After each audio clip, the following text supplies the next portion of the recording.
It's another showdown between Binay siblings in the Makati City 2025 mayoral race. Senator Nancy Binay on Thursday, May 9 says she is seriously contemplating running for mayor in Makati, the Binay stronghold where the family patriarch Jojo was a longtime mayor.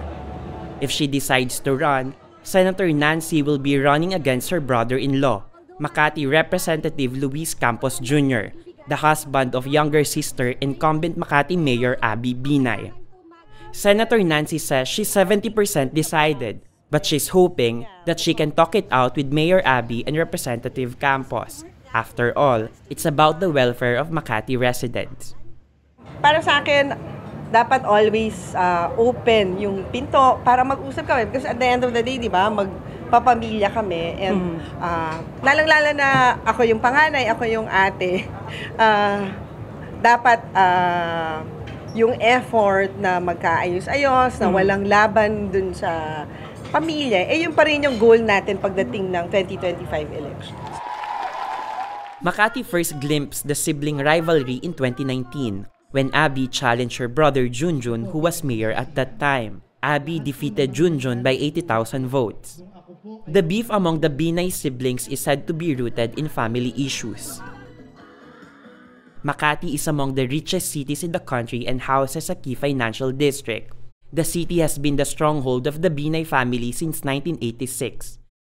Their leadership has been tainted by corruption. Former Vice President Jojo Binay and Junjun were embroiled in corruption controversies, from alleged overpriced cakes, parking spaces, and buildings when they served as mayor.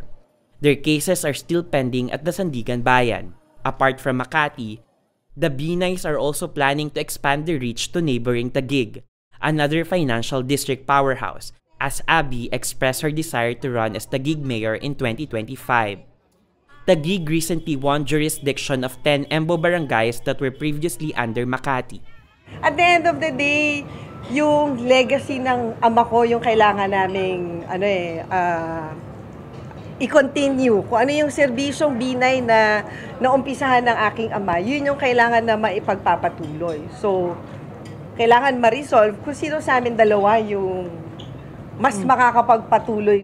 Whatever the outcome may be, a Binay will still likely emerge as the victor. Whether it's a win for residents of Makati and possibly Taguig is another story.